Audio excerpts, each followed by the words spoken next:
Hi, everybody. Hi, everybody. Um, it's good to see you. We're getting started with our second Messy Church Live conversation this afternoon. My name is Johanna Myers. I'm coming to you from Greenville, South Carolina, in the United States. I think I heard Greg say this morning that he was doing his Facebook Live this afternoon, or for him at 3 o'clock in the afternoon, and it's now 3 o'clock in the afternoon for me here, which is really just kind of mind-boggling, isn't it? That Greg's already in tomorrow, and it's just 3 o'clock this afternoon here. So hi, Lucy. Thanks for joining us. I appreciate it. Thanks for passing off the stress of going live with Facebook. I appreciate that. Why is it that going live on Facebook is more, I don't know, is more nerve wracking than like speaking in a church or congregation or something? Hi, Martin. It's good to see you here. Um, yeah, so we'll wait a few more minutes and let some people join us. And I'm looking forward. Hi, Becky. Looking forward to chatting with you today. So I'm in Greenville, South Carolina, like I said, and that is right at the foothills of the mountains, the Appalachian Mountains. So my part of the Appalachian Mountains we call the Blue Ridge. So the Blue Ridge Parkway and some other just kind of beautiful, beautiful mountain areas. We're right in the foothills of that area. So Greg said that it was cold in Australia this morning, or where he was in Australia, and they're heading into winter. Well, we are heading into summer here, and it is awfully hot. I don't know why. I have lived in South Carolina my whole life, and every year summer surprises me with how hot it is. We're looking at afternoon thunderstorms, and it's high humidity, and it's around 85 today. I think that's like what 20 something for those of you that use for like the rest of the world that uses Celsius. So yeah, definitely getting hot. So yeah, we'll give it a couple more minutes. It's right at 3. Um, I'm not this whole like looking at the chat and um, yeah, trying to do two things at once. Always fun. Um, let's see. I haven't had a chance to meet really any of you in person. Um, Even Lucy, like that makes me sad that I have missed both of the international conferences because I was working on my doctorate at the time, and I was traveling back and forth between here in the States and Wesley House in Cambridge. So I don't know if we'll have any UK folks that are familiar with Wesley House, but that's where I was studying and just kind of trying to travel back and forth. I couldn't make it work to be at the international conference. Um, so yeah, I'm looking forward to meeting some of you live and in person when we can travel again. This world traveler is feeling a little bit sad that might be a while. Um, so let's see. Give it another minute or two and we'll start our devotion. Um, Lucy, did it warm up where you were at? The last time I saw you, it was really cold. And I'd really like to send some of this heat your way. Um, yeah, my air conditioning is running like full max, and it's starting to kind of cloud over. So yeah. Oh, I know, Lucy. It says it's strange. We've talked on Zoom, right, a lot and over the phone, but we haven't actually met face to face, which is just crazy. Um, so yeah. Oh, one of these days, right? One of these days we will meet in person. I feel sure. Hopefully sooner rather than later. I don't know about y'all, but if I don't get out of town or out of my house or kind of out of the same old surroundings, I might start to get a little stir crazy. Starting to get kind of sick of the same old view. All right. Well, it's a few minutes after 3. Um, so I brought oh, a thick jumper, sock, slippers. Yeah, I'm sweating. I'm tempted to get up and go turn my air on even lower. And I was gonna light this candle to get us started, but ooh, I don't know if I need more heat right now. But yeah, let's light the candle and kind of start our time together. I brought my little bird candle. Um, so we'll remember the bird is a sign of the Holy Spirit, and the light as the light of Christ. God, Father, Son, and Holy Spirit is with us in this time. Yeah. And isn't that amazing that we can be spread out all over the world and across the seasons and across the time zones, and yet God is ever present with us. So that's an amazing thing. All right, so I am in a part of the world and actually in a part of our country that is opening up and is opening back up very quickly. It's a little nerve-wracking here. Some of you may have seen that South Carolina is, yeah, we're failing miserably at social distancing, and yet my church is starting back on Sunday with with in-person worship, kind of slowly and hesitantly, but that's where we're headed. So it's a very weird season. We're all a little, our whole church staff's a little, yeah, we're a little nervous. We're on edge right now. But when we come back together, we've had to make a lot of changes, and that's going to be true for all of us. And that our worship, whether at Messy Church or in our traditional churches or Fresh Expressions or kind of wherever we're worshiping, these things are going to look different. Our worship will look different than it had before, and I know even within our own congregation, people are already starting to kind of mourn and lament those differences. Oh, Cornwall, that's on my bucket list, Mary. I might have to find time to come one of these days. I might show up in Cornwall and come visit you there. That's definitely on my travel list. So maybe if it was raining here, it wouldn't be quite so hot. But yeah, so in this kind of changing season for worship, one of the things that I know that I'm personally mourning is the fact that we won't be singing together anytime soon. Who knew that singing together would be so incredibly dangerous? But that's where we're at. And for this Methodist girl, not singing in worship, not singing together in worship is, whew, it's gonna be tricky. Yeah, that I think of all the things that we're gonna do differently, not singing together is gonna hurt the most. So thinking about some of my favorite hymns that I won't be singing, at least not in worship. I'm sure I'll be singing them around the house. But one of my favorites is "Come Thou Fount of Every Blessing." And I think that's when I think that was written by somebody in the UK. But it's just one of my favorites, and I love the lyrics. It's just really a personal. Just a song that always touches me. But there's the line that in that hymn that says, "Here I raise my Ebenezer," and I always laugh, right? How many times do we sing hymns and we sing lyrics that we're not even exactly sure of what they mean? So how many times have we sung, "Here I raise my Ebenezer," and like, what exactly are we raising when we raise an Ebenezer? Who is this Ebenezer guy?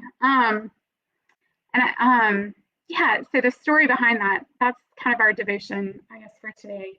So the story behind Ebenezer is from 1 Samuel chapter 7-ish, somewhere starting around in there.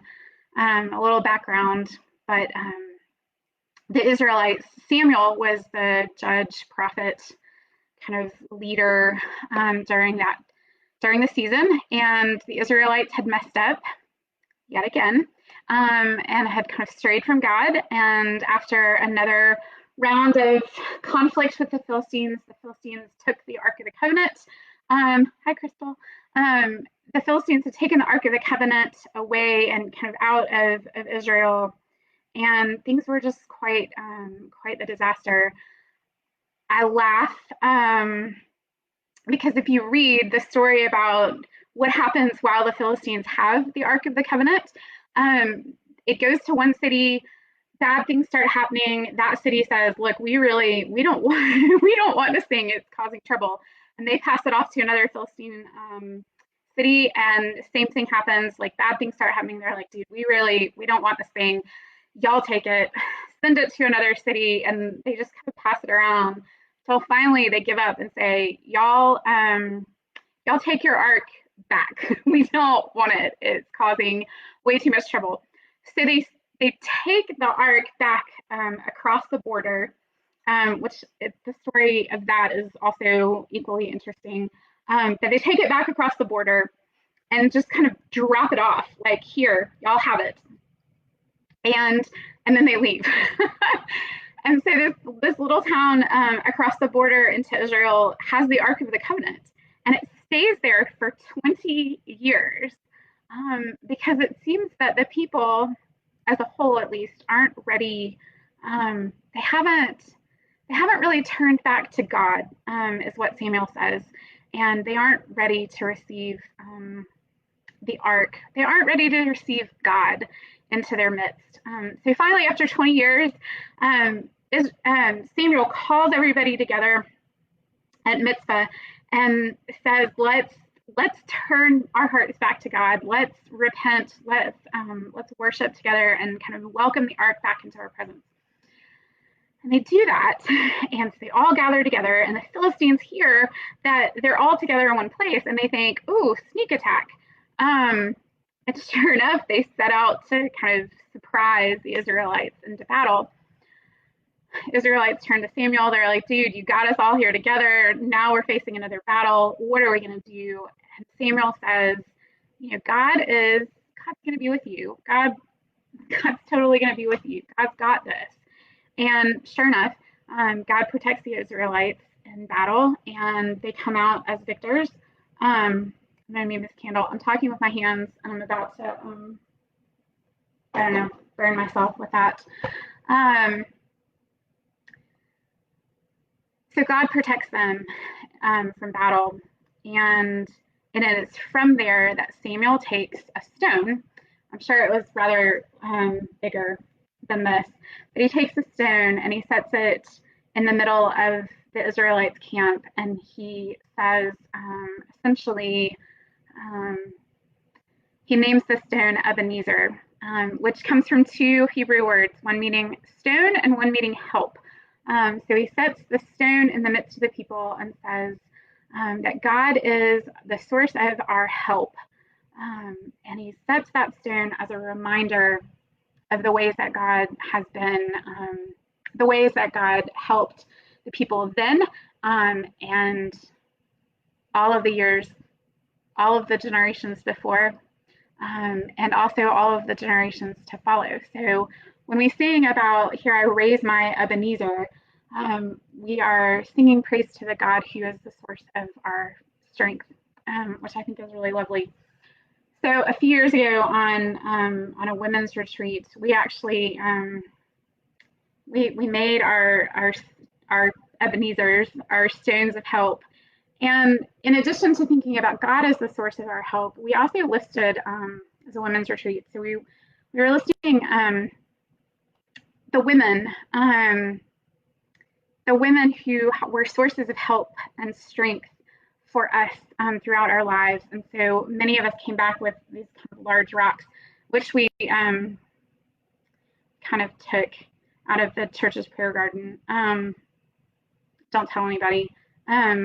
They haven't missed them. This was a couple of years ago, so hopefully nobody's missing these stones.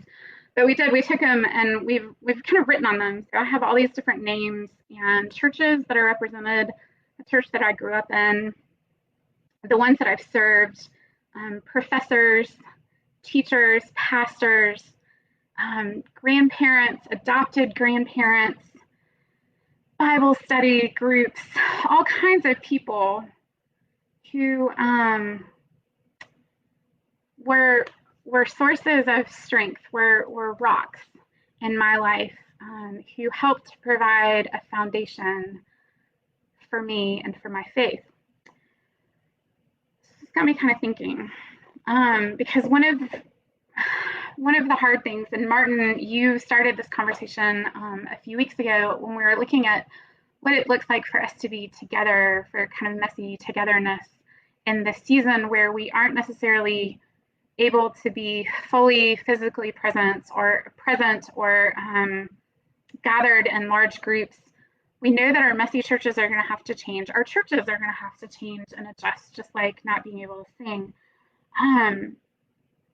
But what does it look like for us to provide space for the relationships like those that are represented on kind of on my stone of help?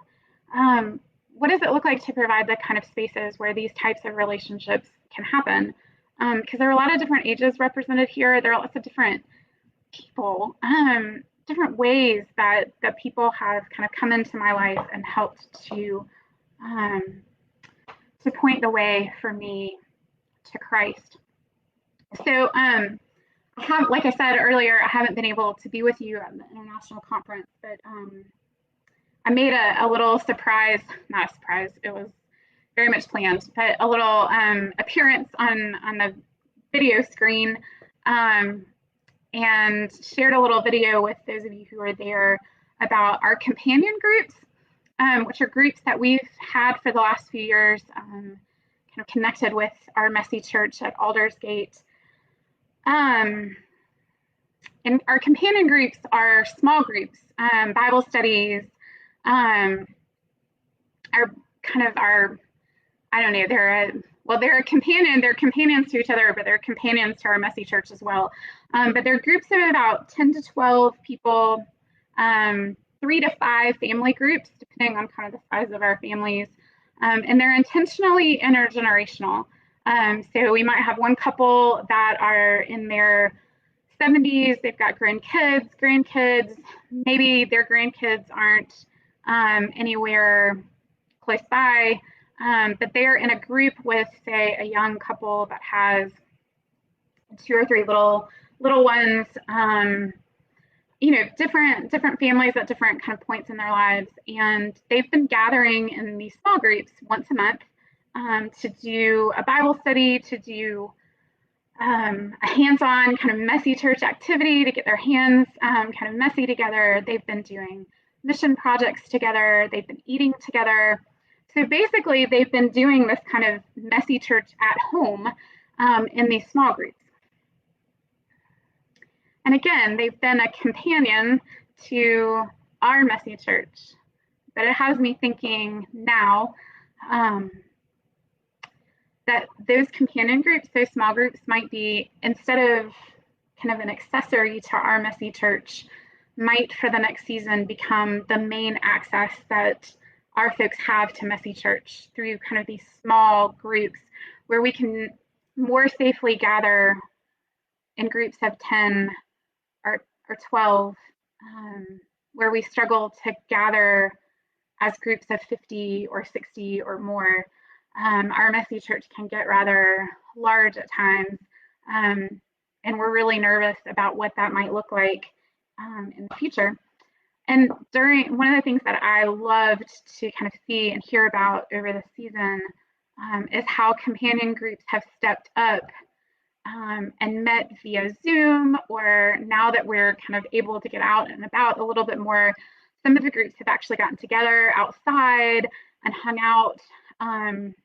We had a little thing going kind of early on where we were passing yard signs around that just kind of said, they were from our anchor church, our traditional church, Aldersgate, but Aldersgate loves you, sending big hugs. And we would kind of go and try to sneak into somebody's yard and put the yard sign out and head out. And those yard signs got passed around to a lot of our church members. It was just a really fun thing to do. But what I loved to see was how, if somebody in one companion group got it, they had a tendency to pass it to the people in their companion groups. Like those are the people that they were connected to, that they wanted to kind of share this little bit of love with. And those are the kind of connection points. They've really stepped up into this season and taken care of one another and connected with one another. So I see where those relationships have been important. And again, I wonder if that isn't going to be kind of our primary messy church um, avenue for the next season. I don't know. We're still in that process of exploring that. Greg asked posed the question, and Lucy, I think you did too last week, about what will messy church look like in, I don't know, post COVID-19, or we're nowhere close to being post anything at this point, but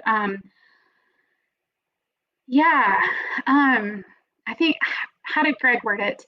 What are the opportunities? What are the gifts that we've been given in this season to explore new ways of doing things?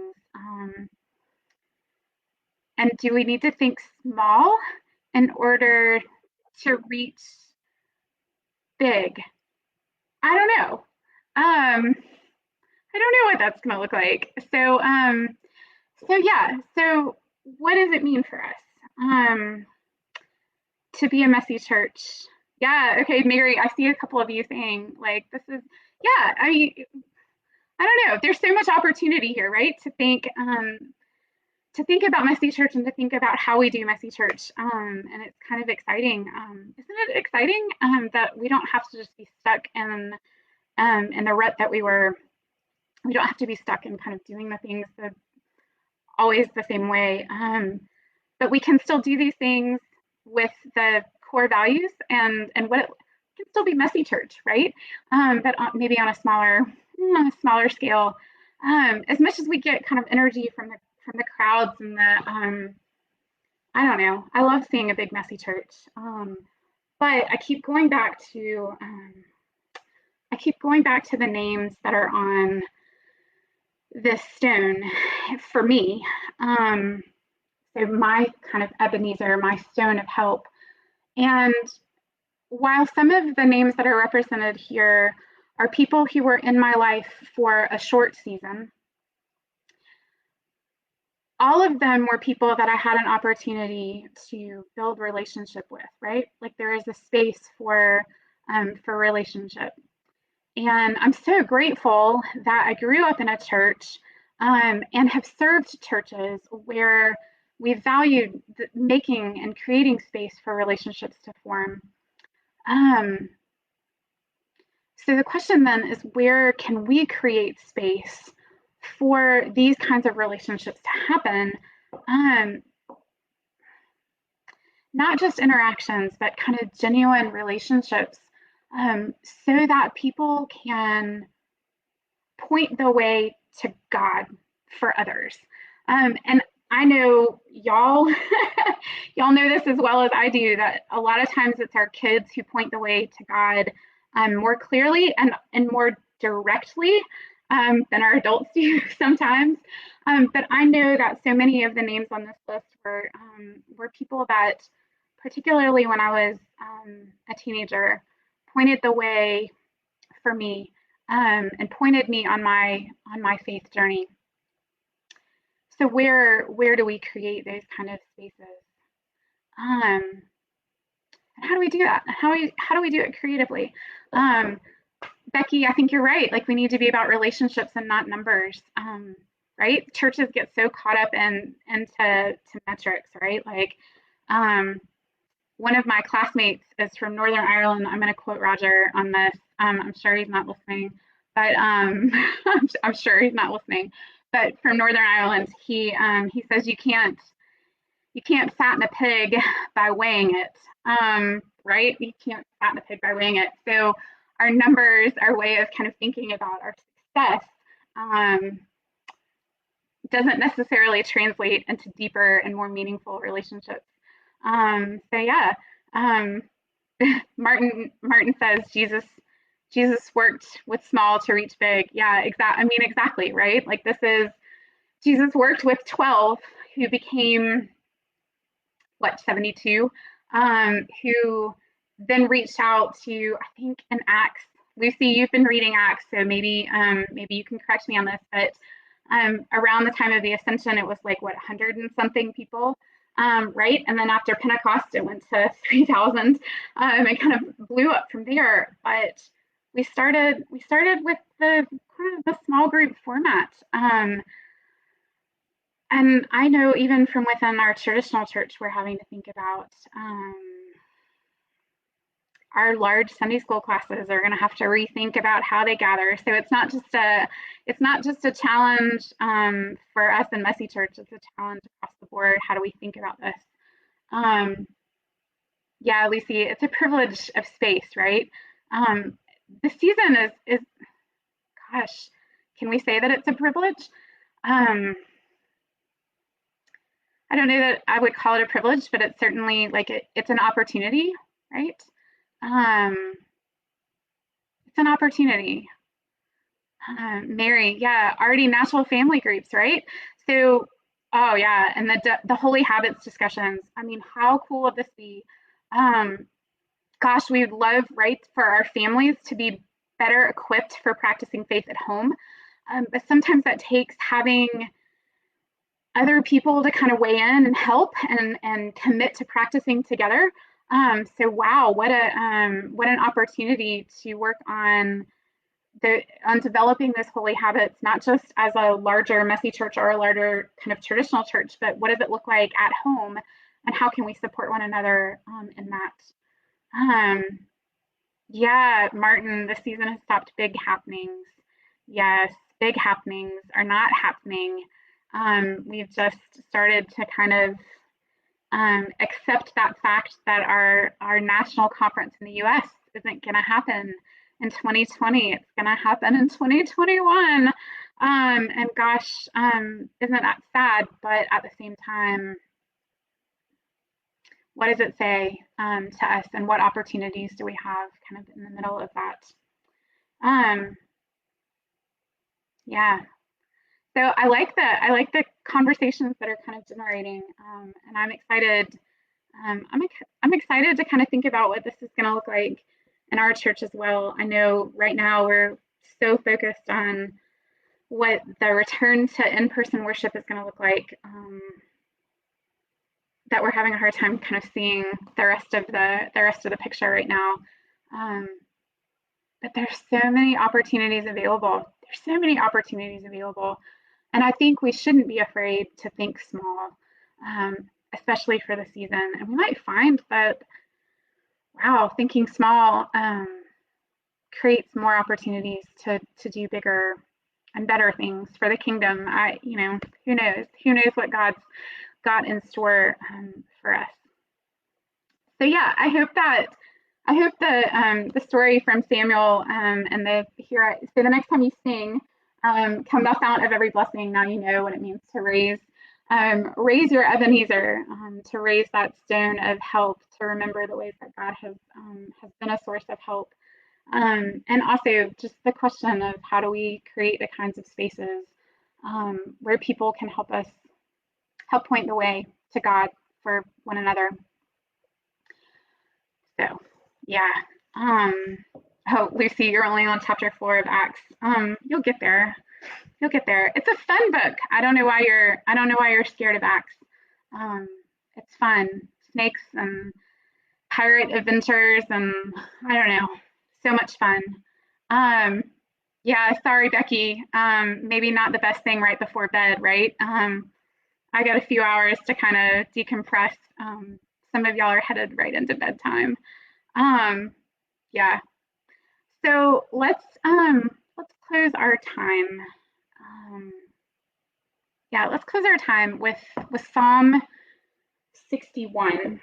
Another reference to God as our rock, or God as our um, right, Becky, lots to kill over, mull over. Yeah. I didn't know. I thought maybe that was a British thing. That I might have started saying that over here. Just picked up a new British slang. I don't know. So let's start with, let's close with Psalm 61, verses 1 through 5 as a prayer. Okay. Hear my cry, O God. Listen to my prayer. From the end of the earth, I call to you when my heart is faint. Lead me to the rock that is higher than I. For you are my refuge, a strong tower against the enemy. Let me abide in your tent forever, find refuge under the shelter of your wings. For you, O God, have heard my vows. You have given me the heritage of those who fear your name.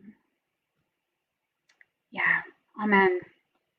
May you find shelter in God's holy tabernacle tonight and this afternoon and this morning if you're on the West Coast in the US. And may you head to the rock that is higher than any of us when you are feeling overwhelmed in this season, because God is the source of our help and our strength. It's been lovely chatting with you, and I really do hope that I get to meet many of you in person very soon, very soon. Yeah. God bless. Bye.